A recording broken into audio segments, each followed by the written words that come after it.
গাজীপুরের ঢাকা ময়মনসিংহ ও ঢাকা টাঙ্গাইল মহাসড়কে দাপিয়ে বেড়াচ্ছে ব্যাটারি চালিত অটোরিকশা। সড়কের পাশেই চলছে যাত্রী ওঠানামা।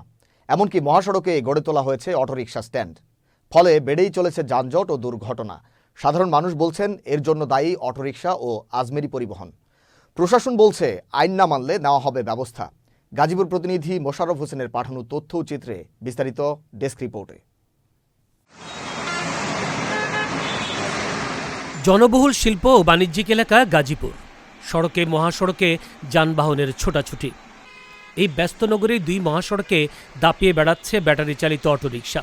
কখনো স্বল্প ও দূরপাল্লার পরিবহনের সঙ্গে পাল্লা দেওয়ার চেষ্টা জীবনকে ঝুঁকির মধ্যে ফেলে।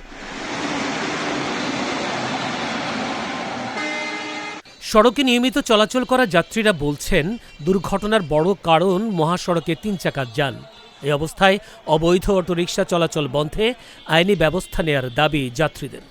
এছাড়াও দুর্ঘটনা ও যানজটের কারণ হিসেবে আজমেরি পরিবহনকে দায়ী করেছে সড়কে চলাচলকারী যাত্রীরা। আজমেরি এবং অটো এই দুটোটাই আমাদের মূল কারণ, যানজটের মূল কারণ।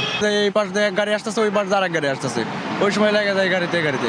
আমি নিজেও বাস্তবে এরকম সম্মুখীন হয়েছি যে ওই টানে গাড়ি আসার কারণে উল্টা পথে আমি নিজেও অ্যাক্সিডেন্ট হয়েছি। এই কারণে মেন রোডে আপনার মহাসড়কগুলোতে অটোগুলো বন্ধ আসলে জরুরি।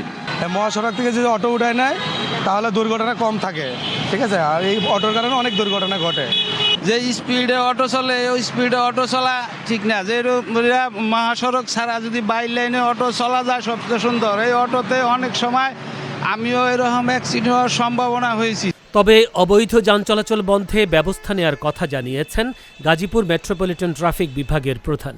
মহাসড়কে যেহেতু অটো রিক্সা, 3 হুইলার, অযান্ত্রিক যানবাহন ওঠা নিষিদ্ধ আছে, আমরা এই ধরনের অযান্ত্রিক যানবাহন বা 3 হুইলার যেগুলো নিষিদ্ধ আছে মহাসড়কে উঠলে সেগুলোর বিরুদ্ধে আমরা আইনগত ব্যবস্থা নিই। কিছু কিছু ক্ষেত্রে আমরা ডাম্পিং করি, তো সেটা আমরা মহাসড়কে করছি। আর এই গাজীপুর টাঙ্গাইল যে মহাসড়কটি আছে সেটি আমাদের জনবল প্রাপ্তি সাপেক্ষে, সেখানেও আমরা তাদের বিরুদ্ধে কঠোর ব্যবস্থা নিব। মহাসড়কে 3 চাকার এসব যান চলাচল বন্ধে পুলিশের সঙ্গে জনসচেতনতাও প্রয়োজন বলে মনে করেন সচেতন মহল। Zainul Abedin, channel S news desk.